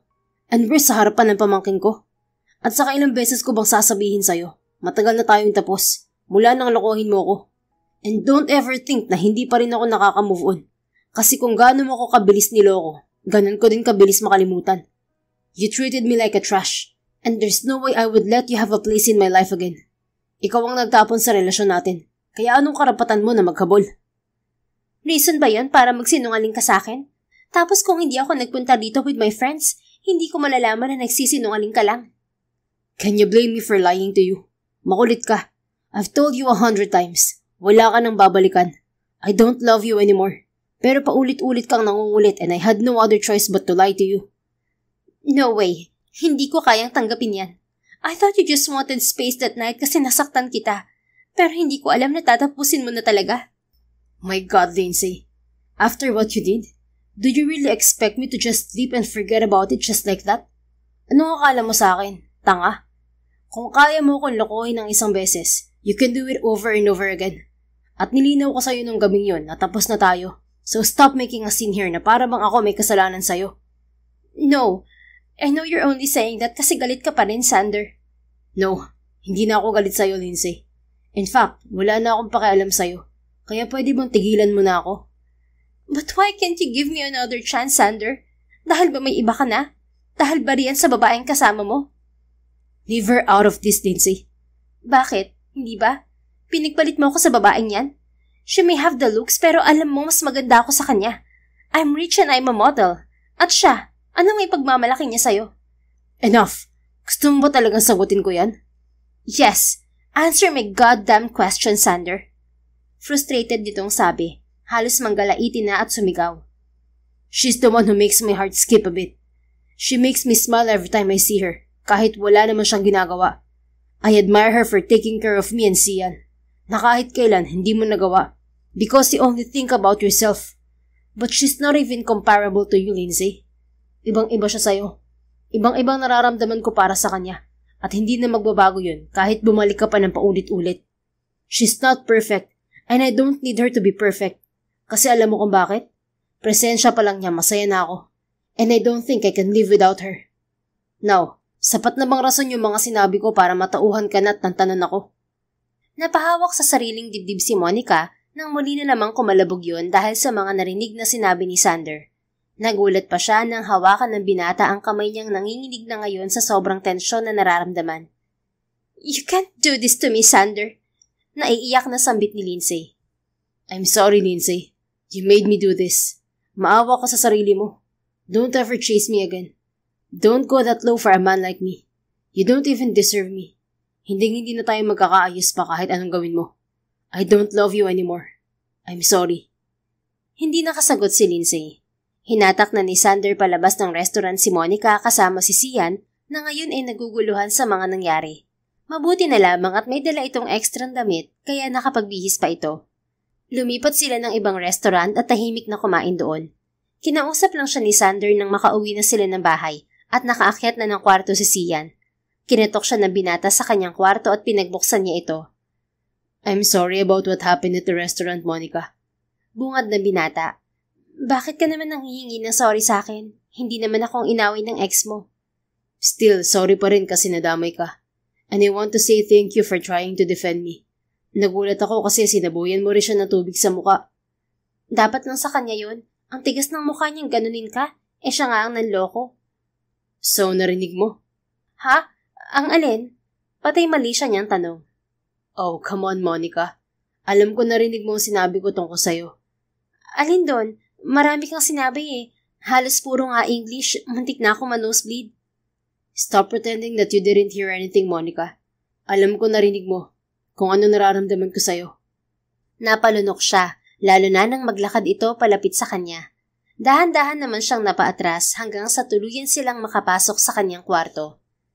Looks like I'm not the only one whose heart races when we're this close to each other. Nararamdaman ko sa bawat paghinga mo at sa bawat tingin mo ang tensyon na nararamdaman mo kapag ganito tayo kalapit sa isa't isa. Ano bang gusto mong iparating, Sander? Napabuntong hininga ito at napairap. Fine. Kung gusto mong magkunwaring walang narinig, magkukunwari na lang din ako na wala akong sinabi. Okay, pwede ka nang lumabas. Alam kong bahay mo to pero kwarto ko to. Oops, I'm not done yet. Magkukunwari akong walang sinabi, pero idadaan ko na lang sa ganito. Nagulat na lang siya nang hawakan siya nito sa batok at sinunggaban siya ng halik sa labi. Nanlaki ang mga mata ni Monica sa sobrang gulat. Naging doble ang kabog ng kanyang dibdib. Hindi siya makagalaw hanggang sa bitiwan siya ni Sander at tumitig sa mga mata niya habang nakangisi pa. Ano, patay mali siya ka pa rin? Napakurap-kurap siya at tinulak si Sander sa dibdib. Bakit mo ako hinalikan? Magnanakaw ka ng first kiss. Alam mo, malapit na akong mainis. Hinalikan na nga kita pero ayaw mo pa rin pag-usapan ng nararamdaman natin. What's holding you back, Monica? Napakagatlabi siya. Pakiramdam niya ay naroon pa rin ang mga labi ni Sander. Nag-init tuloy ang kanyang pisngi. Wala namang pumipigil sa akin. Nahihiya lang ako na pag-usapan. Parang ayoko maniwala na may nararamdaman ka sa akin. Kasi sino ba naman ako, di ba? Tutor lang ako ni Sian. Tapos biglang may feelings na na-involve. Sa totoo lang, hindi ko naman inaasahan to eh. Oo, nung una nagwapuhan ako sa'yo. Nandun ang attraction. Pero hindi ko naman alam na sa 2 buwan nating pigsasama dito sa bahay mo kasama si Sian, lalalim pala yung attraction na yun. Bago ko pa mapagtanto, nahulog na ako. Sobrang lalim. Hindi ako makaahon. In denial ako nung una. Pero nung narinig ko yung sinabi mo kanina, na-realize ko na, oh shucks, pareho pala kaming tinamaan na. Kaya lang, bala kong sarilinin na lang ang nadarama ko sa'yo. Kasi langit at lupa tayo, Sander. That's how romance is. It's like a slow dance, Monica. Hindi minamadali yun. At kusa mo na lang mararamdaman. At sino may sabing na bawal magmahalan ng isang mayaman at mahirap? Walang pinipili ang pag-ibig, sweetheart. So, gusto mo nga ako? Obvious ba? Paano? Ang sungit mo kaya sa akin? Nag-uumpisa ang lahat sa pagbagal ng mundo ko kapag nakikita kita. Yung kahit pagsabay ng hibla ng buhok mo sa hangin ay napakaganda na sa paningin ko. Na kahit gaano kakaingay tumawa, parang musika na sa pandinig ko yun. Doon nagsimula, Monica. Hindi rin nakatulong na binago mong pananaw ko sa buhay magmula nang dumating ka. Hindi mo alam kung gaano mo napaganda ang buhay ko. Kami ni Sian. Hindi ko alam ang gagawin ko kapag nawala ka. Mahal kita, Monica. There, I finally said it. I'm sorry kung nabigla ka. Naluluhang napangiti si Monica sa mga sinabi ng binata na tumagos hanggang sa kanyang kaluluwa. Inangat niya ang kanyang kamay at hinawakan ang pisngi nito. Hindi ko alam kung deserve ko pa ang isang katulad mo, Sander. Langit ka eh. Ang hirap mong abutin. Who cares about that, Monica? Paano na si Lindsay? Sinabi ko na sa'yo na matagal na kaming tapos. Paano kapag kinulit ka pa niya? Kapag nilandikan niya ulit? Paano kapag bumigay ka at mamiss mo siya? Ang ganda-ganda niya. Model siya, di ba? Mayaman pa. Anong laban ko ron? Like I said, you're incomparable to her, Monica. You're a great woman. Alam ko yun kasi nakikita ko kung gaano kakabuting tao. Paano nga kapag na-realize mo na gusto mo siyang balikan? Paano ako? Ayoko masaktan, Sander. That's not going to happen. Walang makakapantay sa nararamdaman ko para sa'yo, Monica. Tandaan mo yan. Masuyo siya nitong hinalikan sa noo. I love you, Monica. Nothing's gonna change that. At mas minahal kita dahil nakikita ko na mahal mo rin at tanggap si Sian. 2-in-1 kami eh. Sinabi ko noon sa sarili ko na dapat ang babaeng mamahalin ko ay mahal din ng pamangkin ko. Kahit hindi ko siya tunay na anak, tiniga ko na sa bato na magpapakaama ako sa kanya habang buhay. Masaya ako na may babae na ako nagustuhan at tanggap kaming dalawa. Ikaw yun, Monica. Mahal kita. Tumulo ang mga luha niya sa labis na sayang nararamdaman. Naroon man ang takot sa kanyang dibdib, ngunit mas nangingibabaw ang pagmamahal niya kay Sander at handa na siyang ipaglaban yun, lalo at pareho pala sila ng nararamdaman. Lumipas pa ang isang linggo at naging opisyal na sila ni Sander. Sinabi nila yun kay Sian. Hindi man lamang ito nagulat dahil halatang halata na raw kasi nito na may feeling sila sa isa't isa. Gusto rin daw siya nitong maging tita. Isang araw, tumawag naman ng kapatid niyang si Mika habang nakahiga siya sa kama at tanging kumot lamang ang nakatakip sa katawan. Hello Mika, may kailangan ba kayo sa school? Magpapadala ako bukas. Ate Monica, hindi ako tumawag para manghingi ng pera. Saka kakapadala mo lang ng 1 buwan. Gusto kang kamustahin ni nanay. Miss ka na raw niya. Ang tagal mo na raw kasing hindi umuuwi. Nag-aalala lang siya sa'yo. Napakurap-kurap siya sa narinig. Si nanay? Oo, sinabi ko kasi sa kanya na full-time tutor ka na ngayon at hindi ka na nagtitinda sa online. Ayaw pa nga maniwala kasi nga ang laki daw ng pinadala mong pera last month. Baka daw nagbibenta ka na ng aliw. Ay hindi, charot lang ate. Pero seryoso, nag-aalala si nanay. Baka raw kung ano nang ginagawa mo para lang makapagpadala sa amin. Mataas kasi ang sahod ko rito. 40K na magmula nang maging regular akong tutor. Ang bait nga ng amo ko eh. Mahal na mahal ako. Ha? Ano yun, Ate Monica? Ay mali, Chappy ka, Chappy. Ano yung sinabi ko? Kung ano-anong sinasabi mo, Ate Monica? Mika, si Maika, nasan pala? Sa halip ay tanong niya. Nasa labas ate, pinabili ni mama ng sabon. Si Maika nga pala gustong magpabili ng bagong sapatos bilang birthday gift mo daw sa kanya. Oo nga pala no, magsi-16 na siya sa susunod na buwan. Sige kamo, walang problema. Eto si nanay, gusto kong kausapin ate. Ha? Hindi pa ako ready na kausapin siya, Mika. Teka lang, hello Monica anak? Kumalabog ang dibdib ni Monica nang marinig ang boses ng kanyang nanay Mona sa kabilang linya. Nay, Monica anak, kamusta ka na? Kaagad na nag-init ang mga mata niya. Sa tagal na panahon ay ngayon lang ulit sila nagkausap ng kanyang ina at sobrang saya ng kanyang puso na ito mismo ang kumausap sa kanya. Ayos lang po ako, Nay. Ayos na ayos po ako rito. Kayo po ba? Ayos lang din, pati mga kapatid mo. Salamat nga pala sa mga perang pinapadala mo rito, anak. Kailan ka ba uuwi dito sa Laguna? Gustong-gusto na kitang makita at makasama. Miss na miss ko na ang panganay ko. Nay naman eh. Tuluyan na siyang napaluha dahil sa halo-halong emosyon na nararamdaman. Pasensya na kung ngayon lang kita kinausap, anak ha. Patawarin mo si nanay kung pakiramdam mo, sinisi kita sa pagkawala ng tatay mo. Alam ko naman na aksidente yun eh. Alam ko na hindi mo kasalanan yun. Pero pinaramdam ko pa rin sa'yo na ikaw ang may kasalanan. Sa tuwing nakikita kasi kita noon, naaalala ko na ikaw ang huling nakasama niya bago siya mawala. Kaya hindi kita makausap. Hindi ako makatingin sa'yo, anak. Patawarin mo ako ha. Nagkamali si nanay. Pero ngayon nagising na ako. Dalawin mo naman kami rito, anak. Ilang taon ka nang hindi umuwi rito. Miss na miss ka na namin. Miss na miss ko na rin po kayo ni Mika at Maika, Nay. Huwag po kayong mag-alala. Uuwi po ako dyan. Salamat, anak. Nay, pasensya ka na ha. Kung hindi ako naging pasaway noon, buhay pa sana si tatay. Shhh! Huwag mo nang sisihin ang sarili mo, Monica, anak. Walang dapat sisihin. Wala. Pasalamat pa rin ako at nabuhay ka. Dahil kung pati ikaw nawala, baka hindi ko nakayanin. Kayong 3 na lang ni Mika at Maika ang meron ako. Mahal na mahal ko kayong 3 anak ko. I love you, Tunay. Salamat po. Pangako po uuwi ako. Pagkatapos ng pag-uusap nila ng kanyang ina ay sobrang gaan na ng dibdib ni Monica. Sobrang saya niya na nagkaayos na sila. Gustong-gusto niyang ibalita yon kay Sander, ngunit wala pa rin ito. Umalis kasi ito nang malaman na naubusan ito ng stock ng kondom. Natatawa pa rin siya hanggang ngayon dahil tila ayaw siyang tantanan ni Sander ngayong nasa school si Sian. Mula nang maging sila ay nagsama na sila sa iisang silid.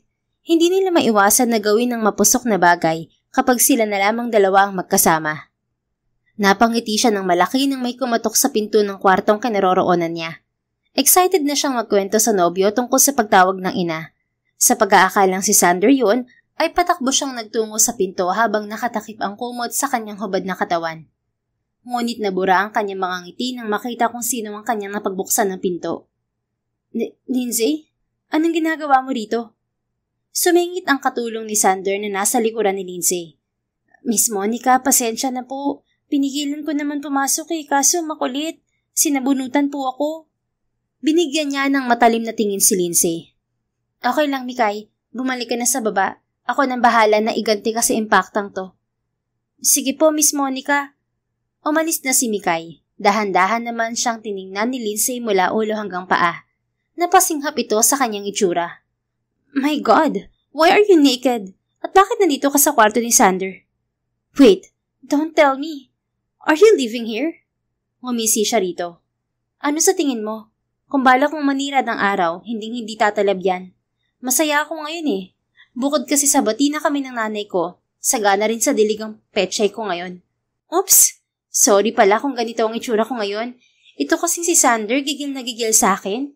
Ayaw nga magpaawat eh. Talagang lumabas pa para personal na bumili ng Durex. Nabitin kasi. By the way, bawal kang pumasok dito sa kwarto. Baka kasi makita mo kung gaano kagulo yung kama. Nakakahiya naman sa'yo. Alam mo na, dun kasi kami nagpapagulong-gulong ni Sander. Ang sweet namin, di ba? Walang preno niyang pangiinis dito. Wala naman siyang balak ipagsabi ang sex life nila ni Sander. Pero matigas kasi ang mukha ng kausap niya. Kaya kailangan niyang alugin ang utak para tumigil na kakahabol sa nobyo niya. Damn you! Malandi ka! Inis na sigaw nito na may matalim na tingin. Ay, malandi ka agad? At least ako, ginawa ko to kasama ang boyfriend ko. Hindi ka tulad mo. May boyfriend ka na pero kumekerekken ka pa sa iba. So, pakisagot nga ang tanong ko. Sino sa atin ang malandi? Ako o ikaw? Sa pagkakaalam ko kasi, cheater ka. Pero ang lakas ng loob mong balikan pa si Sander? Anong tingin mo sa boyfriend ko? Magtsatsaga sa sausawan ng iba, ha? You bitch! Ako mang sasampalin siya nito, ngunit mabilis niyang nahuli ang kamay nito. Binigyan niya ito ng nangaasar ng ngisi. Huwag kang paharang-harang sa daan ko, Lindsay. Ako na ang reyna sa buhay ni Sander. Baka sagasaan kita. Ex ka na lang at kasalanan mo kung bakit nandyan ka na lang at nandito ako. At para lang malaman mo, Lindsay, kahit sino ka pa, kahit mayaman at model ka, hindi kita uurungan. Piniglas nito ang kamay nito na hawak niya. Yes, you're right. I'm already his ex. Pero tandaan mo, lahat ng ginawa niya sa'yo, ginawa niya muna sa akin. Kaya paano ka nakakasiguro na mas mahal ka niya? Because I can't live without her. Singit ni Sander na nasa likuran na pala ni Lindsay. Gulat na napalingon si Lindsay kay Sander. Sander? I told you to stop, Lindsay. It's over. Kahit anong gawin at sabihin mo, wala na. Stop chasing after me dahil wala ka nang aasahan sa akin. Si Monica na ang mahal ko. Alin ba ron ang hindi mo maintindihan? Unti-unting tumulo ang mga luha ni Lindsay. I just came here to hurt myself more. Alam ko naman na wala na talaga eh. But this stupid heart of mine can't stop itself from hoping over and over again that I still have a place in your heart. Pero mukhang wala na talaga, Sander. I'm sorry. Kailangan ko lang masaktan lalo para matauhan na ako. And to stop myself from begging for you to love me again. I know I was wrong. Kasalanan ko to. And believe me when I say that I deeply regret what I did. I cheated on you and I know it's unforgivable. I'm sorry. Nagpunas ito ng luha sa pisngi bago walang pasabing naglakad na paalis. Nang silang dalawa na lamang ni Sander ang natira, ay niyakap siya nito at hinalikan sa noo. Did she hurt you? Umiling si Monica bilang sagot. Tingin mo masasaktan niya ako? Hindi no? Pero naawa ako sa kanya. You don't have to. Alam ko pero hayaan mo na nga. Makakapag-move on din siya. Sure naman natauhan na yun ngayon. Sana makahanap na siya ng lalaking mamahalin niya at hindi nalolokohin. Pero alam mo ba? May good news ako sa'yo, babe. Really? What is it? Kinausap na ako ni nanay. Pinapauwi niya ako sa Laguna kasi miss na raw niya ako. Napangiti ito ng malaki. Talaga, babe? That's good to hear. Kailan mo gustong umuwi sa inyo? Gusto ko sana kasama ka at si Sian para maipakilala ko na rin kayo sa pamilya ko. Okay lang ba yun? Of course. I'm flattered kasi ikaw nang nag-usa na sabihin yan. It only means one thing. Nasigurado ka na talaga sa akin. Bakit naman naisip mo na hindi? Hindi ko naman ibibigay tong peche ko sa'yo kung hindi pa ako sigurado. At saka, sino bang babae ang tatanggi sa'yo? Gwapo ka na nga tapos bilyonaryo ka pa. San ka pa, di ba? Magrereklamo pa ba ako ron? Stop it. Kinikilig na ako, baby. Natatawang hinampas niya ito sa dibdib. Hinuli naman ito ang kamay niya at mabilis siyang binuhat habang ang isang paa ay isinara ang pinto. So dapat ituloy na natin ang ginagawa natin kanina. Isang part na nga tayo. Humagikik siya rito. Sa exciting part, tumawa sila pareho at nag-umpisa na namang maglampungan. Ganoon sila basta walang trabaho si Sander at natataon na wala si Sian. Kinabukasan nga ay nagpunta sila sa Laguna kasama nila si Sian dahil wala naman itong pasok sa eskwela. Kaagad kinagiliwan ng kanyang inang si Mona at ng dalawang kapatid niyang si Micah at Mika, si Sian at Sander, nang ipakilala niya ang mga ito. Niyakap naman siya ng mahigpit ng kanyang ina na sinabayan ng pag-iyak.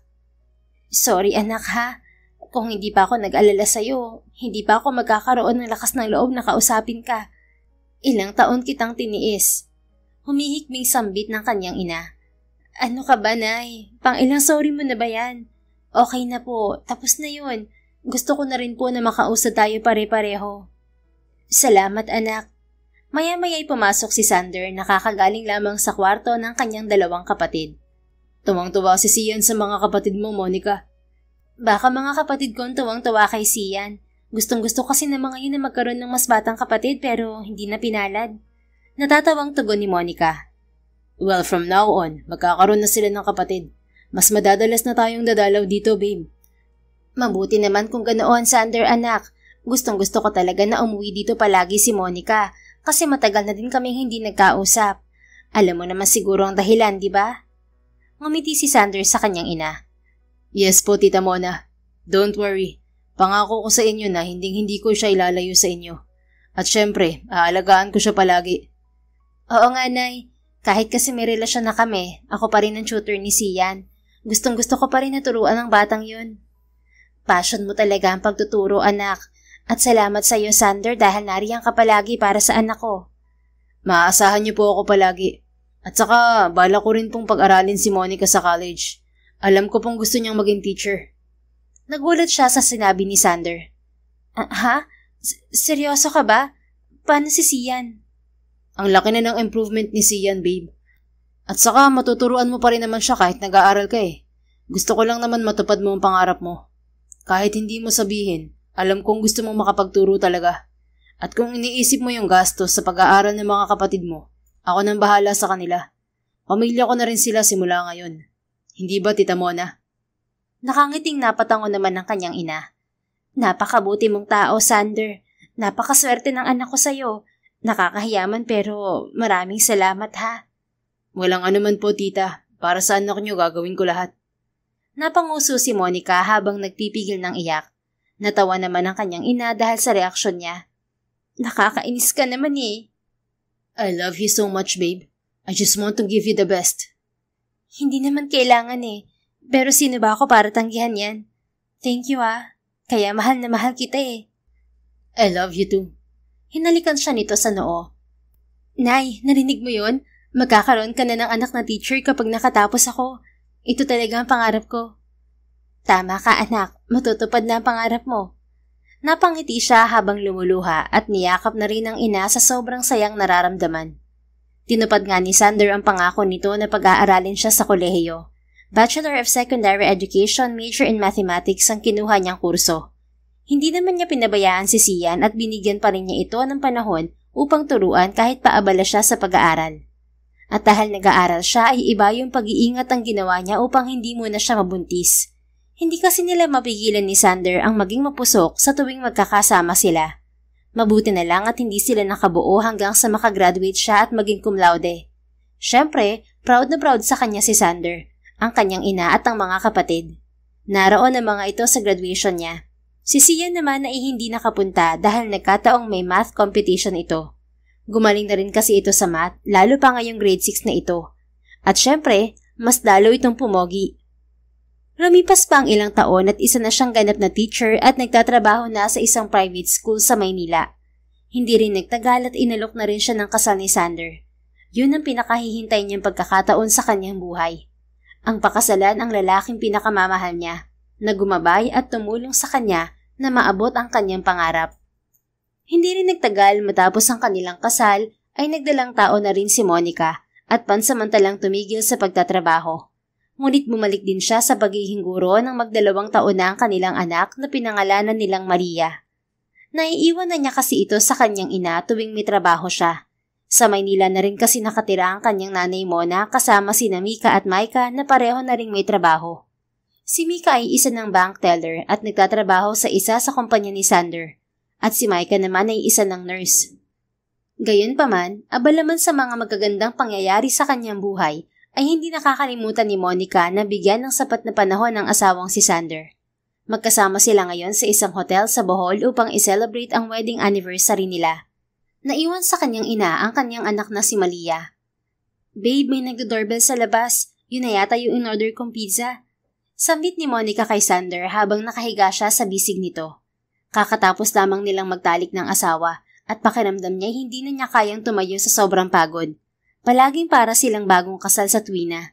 Habang tumatagal, lalo silang nai-inlove sa isa't isa. "Baby ko na kaya, pagod din ako eh."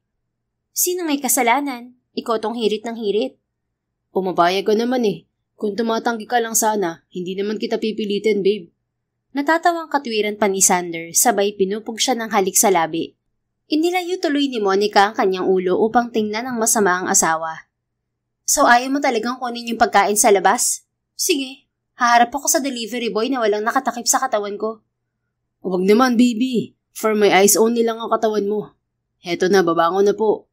Kaagad na bumangon si Sander at isinuot ang pinulot na damit at shorts sa sahig. Nakasimangot na nagtungo ito sa pinto at kinuha ang deliver na pagkain. "Nakasibangot ka riyan?" Natatawang po na ni Monica. Nag-uumpisa ng lantakan ng pizza habang nasa sala sila ng hotel room. "You're annoying. Balak mo pang ipakita yung sexy mong katawan sa delivery boy." Tumawa siya sa sinabi nito. "Joke lang yun. Anong akala mo sa akin? Baliw para gawin yun? Sinabi ko lang yun para ikaw na ang kumuha. At saka anong sinasabi mong sexy? May bilbil na nga ako eh. Hindi na katulad ng dati tong katawan ko mula nang ipanganak ko si Malia." "Hay, namimiss ko ang baby ko na yun. Isang araw pa lang tayo dito sa Bohol pero gustong-gusto ko na siyang yakapin." "I miss her too, babe. I know hindi naman siya papabayaan ni Nanay Mona. Naroon din ng kuya siya niya. But hey, kahit nanganak ka at nag-iba ang katawan mo, sexy at maganda ka pa rin." Kinilig siya sa sinabi nito, ngunit napairap dahil batid niyang inuutulang siya nito. "Kunwari ka pa? Inaasar mo nga ako palagi dahil sa bilbil ko. Maliit lang naman tong bilbil ko sa tiyan pero kung kurutin mo, gigil na gigil ka." Humalakak ito sa sinabi niya. "I'm sorry, babe. Para kasing plushy yung bilbil mo eh." Napasimangot siya rito. "Plushy? Talaga ba?" Nagpanik kaagad ito nang makita ang reaksyon niya. "I'm just kidding, babe. Huwag kang pikon." "Okay lang. Pangit mo naman eh." Gusto niyang matawa sa sarili dahil batid niyang hindi totoo ang sinabi niya. Ngunit nagulat na lang siya nang dumukwang ito sa kanyang muka. Hindi niya naituloy ang pagkagad sa hawak na pizza at napatitig na lang sa mukha ng gwapong asawa. "Ah, talaga? Pangit ako? Bakit ka nagpakasal sa pangit?" "Ha? Sinabi ko bang pangit ka?" "Hindi ah." Napalunok siya nang umangat ang sulok ng labi nito. Tila nanuyo ang kanyang lalamunan, lalo na nang agawin nito ang kinakain niyang pizza at binuhat siya upang ihiga sa malambot na kama. Nakapaibabaw na ito sa kanya habang hindi inaalis ang nakakalokong ngisi sa mga labi. "Gusto mo yatang umisa pa eh. Ano, wife?" Panghahamon nito. "Gustuhin ko man pero pagod na tong pechay ko, babe. Awat na muna, okay? May bukas pa." Nagtitigan muna silang dalawa ng ilang segundo bago sabay na bumunghalit ng tawa. Hinalikan siya nito sa labi at tinulungan na bumangon mula sa pagkakahiga sa kama. "Tinakot mo ko ron ah." Natatawang sambit ni Monica sa asawa. Nakangiting inipit nito ang ilang hibla ng kanyang buhok sa likod ng kanyang tenga. "Babe, hindi ako magsasawang angkinin ka. But I know may limitation.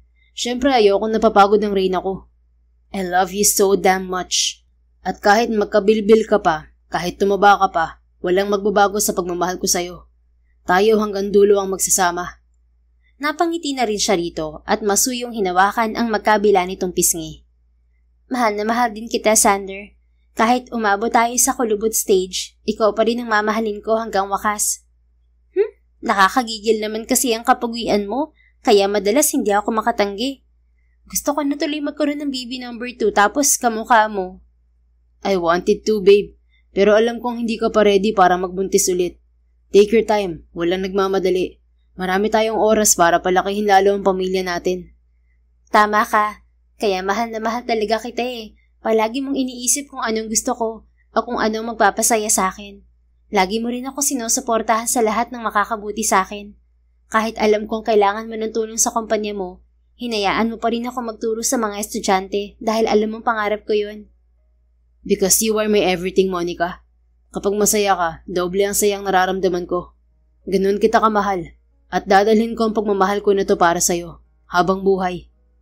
Naluluhang napatango siya rito. Ako rin, Sander. Hindi man ako perpekto. Pangako ko pa rin sa'yo na totoo at sigurado na hinding-hindi magbabago ang pagmamahal ko sa'yo. Muling napangiti sa kanya si Sander at dinampian siya ng masuyong halik sa labi. Tunay ngang walang perpekto sa mundo. Lahat tayo ay may kahinaan at pagkukulang. Ngunit sa pagtanggap sa imperpeksyon, natututo tayong maging maunawain, magpakumbaba at magmahal ng buong puso. The end. If you enjoyed this story, please don't forget to like, subscribe, comment, and share. Your support helps us reach more people and spread the love. Thank you for tuning in, and we're looking forward to seeing you again soon. In the meantime, please take care and may God bless you always.